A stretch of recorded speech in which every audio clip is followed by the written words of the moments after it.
അസ്സലാമലൈക്കും. എല്ലാവർക്കും സുഖമാണെന്ന് കരുതുന്നു. ബാക്കി വന്ന ഇഡ്ഡലി കൊണ്ട് ചെയ്തെടുത്താന്ന് ചായക്ക് സ്നാക്സ് മാതിരി ചൂടോടെ കഴിക്കാൻ നല്ല ടേസ്റ്റാണ്. 1 ടീസ്പൂൺ മഞ്ഞൾപ്പൊടി, അതേപോലെ തന്നെ 1.5 ടീസ്പൂൺ മുളക് പൊടി, 2 ടേബിൾ സ്പൂണ് കോൺഫ്ലവർ പൗഡർ, പാകത്തിന് ഉപ്പ്, കുറച്ച് ഗരം മസാലപ്പൊടി എല്ലാം കൂടി മിക്സ് ചെയ്യുക.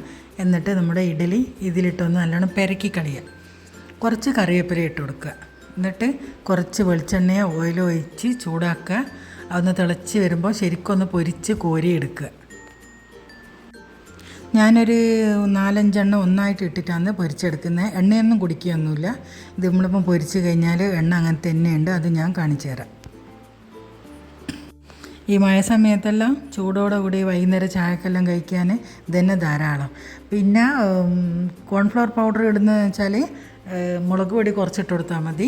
പിന്നെ അത്ര എരിവ് ഉണ്ടാവില്ല, ആ കളറേ ഉണ്ടാവുള്ളൂ, എരിവ് കുറവായിരിക്കും. അതുകൊണ്ട് കുട്ടികൾക്കും തിന്നാൻ പറ്റും. കുറച്ച് സമയം ഒരു വാഴൻ്റെ ഇല എടുത്തിട്ട് അതിൽ പൊതിഞ്ഞിട്ട് വെച്ചാൽ നല്ല ടേസ്റ്റ് ഉണ്ടാവും. എണ്ണയൊന്നും ഒട്ടും കുടിക്കുകയൊന്നുമില്ല. പിന്നെ എൻ്റെ വീഡിയോ ആദ്യമായിട്ട് കാണുന്നവരാണെങ്കിൽ എൻ്റെ ചാനലിനെ സപ്പോർട്ട് ചെയ്യണേ. മുഴുവൻ അതുപോലെ തന്നെ പൊരിച്ച് കോരി എടുക്കുന്നുണ്ട്. പിന്നെ എല്ലാവരും ഇഡ്ഡലി ബാക്കിയുണ്ടെങ്കിൽ ചാടാനൊന്നും നിൽക്കണ്ട, ഇതുപോലെ ചെയ്ത് കൊടുക്കുക. കുട്ടികൾ വൈകുന്നേരം സ്കൂളിൽ നിന്നെല്ലാം വരുമ്പോഴേക്ക് ഇങ്ങനെ ഉണ്ടാക്കി വെച്ചാൽ മതി, എല്ലാവർക്കും ഇഷ്ടമാവും. ഇതിൻ്റെ കൂടെ കറീൻ്റെ ആവശ്യമൊന്നുമില്ല. എല്ലാവർക്കും വീഡിയോ ഇഷ്ടമായി കരുതുന്നു. Bye, thank U.